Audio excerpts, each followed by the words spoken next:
Andi Fatmasari Rahman, 34 tahun, terdakwa penipuan calon akademi kepolisian 4,9 miliar rupiah, menghadiri sidang putusan di Pengadilan Negeri Makassar, Rabu sore. Simak informasi selengkapnya hanya di channel YouTube Informasi Seputar Sulsel.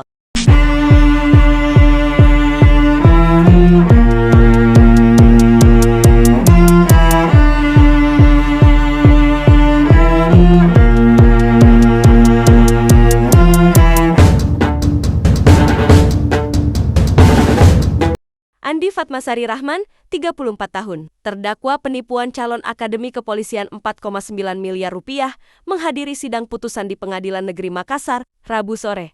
Saat menjalani sidang, terdakwa divonis 4 tahun penjara oleh Majelis Hakim. Ketua Majelis Hakim, Franklin, saat membacakan putusannya, menyatakan terdakwa bersalah melakukan penipuan sebagaimana diatur dalam pasal 378 KUHP Junto pasal 55 ayat 1 ke 1 KUHP. Akibat perbuatannya sebagaimana diatur dalam pasal tersebut, terdakwa dituntut hukuman 4 tahun penjara, kata Ketua Majelis Hakim saat membacakan putusannya di Ruang Purwoto Suhadi Ganda Subrata, Pengadilan Negeri Makassar, Rabu sore. Putusan atau vonis hakim dalam perkara tersebut sama dengan tuntutan jaksa penuntut umum atau putusan maksimal, di mana sebelumnya JPU menuntut terdakwa 4 tahun penjara.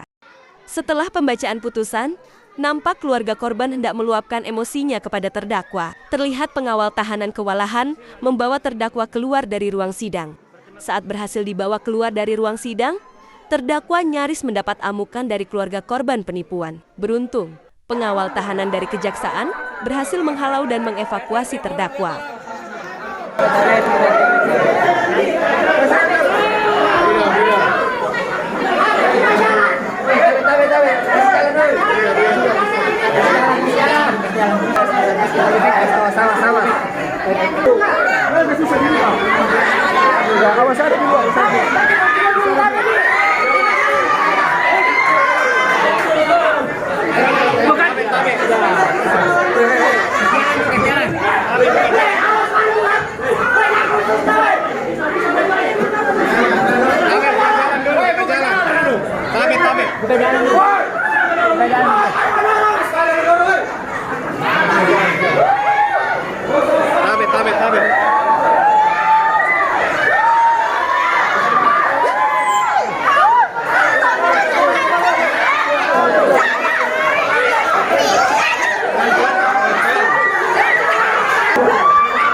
Diketahui, terdakwa menipu seorang pengusaha kosmetik bernama Citra Insani setelah anaknya bernama Gonzalo Al-Ghazali dijanjikan masuk Akpol dengan syarat membayar uang hingga 4,9 miliar rupiah.